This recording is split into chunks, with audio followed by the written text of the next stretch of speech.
We have a 1993 Rich Era, one-of-a-kind museum banjo. It's an art piece. Banjo has a tradition of having presentation pieces which are extraordinarily fancy banjos that would be given to a dignitary, such as the President of the United States. At some point, probably got a presentation banjo. And we're going to play it, and here's what it sounds like.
This is very unusual. This banjo is actually made out of walnut. We took a bright light and shined it through the very, very dark stain, and we saw that it was burled walnut for sure and walnut neck.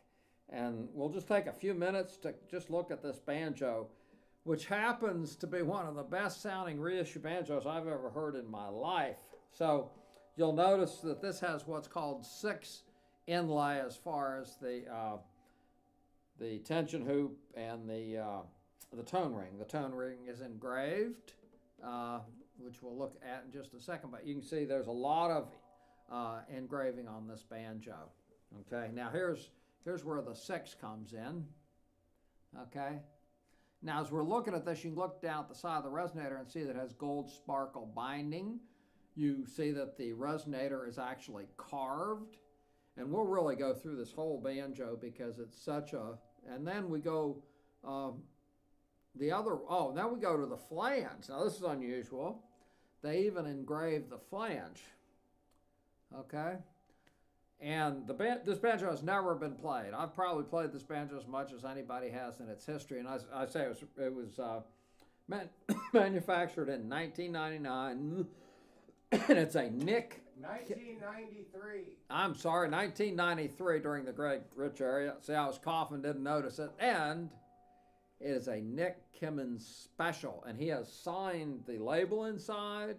If you were to take the truss rod cover off, in his handwriting on the back of the truss rod cover it says Nick Kimmins special. And that's pretty much it. And this is definitely a museum piece. It is one of a kind. This is the perfect banjo if somebody wants the ultimate banjo, and it also has that factor if somebody comes over to visit you. Usually if you hold up your 3, what is it? It's mahogany. How long can you discuss the mahogany? Whereas you hold this banjo up and you can just, it'd take you like 20 minutes to go through all the different, the carvings, the different engraving patterns, the sparkle binding, and just to wonder, and even the inlay is the old 4 pattern, which the original pattern was far more complex than what you see on banjos now. And occasionally you'll see this pattern, but you'll see there are a lot of extra pieces of pearl in it. If you'd like to see this banjo or have questions, you can call Andy at 404-372-5482. You can email us. Our address is on banjowarehouse.com. That's banjowarehouse.com. and we are 7 minutes from the airport. So if I were going to buy a banjo like this, well, I actually did buy it, but I'm going to sell it. But if I were you, I would probably want to come look at it. And with all these, Sky Miles points and cheap fares, a lot of times people, I'm going to fly to Dallas, Texas to deliver a banjo, and the flight's $223. You just have to let them know about 10 days in advance. So fly in, you can take a cab, or we might even pick you up.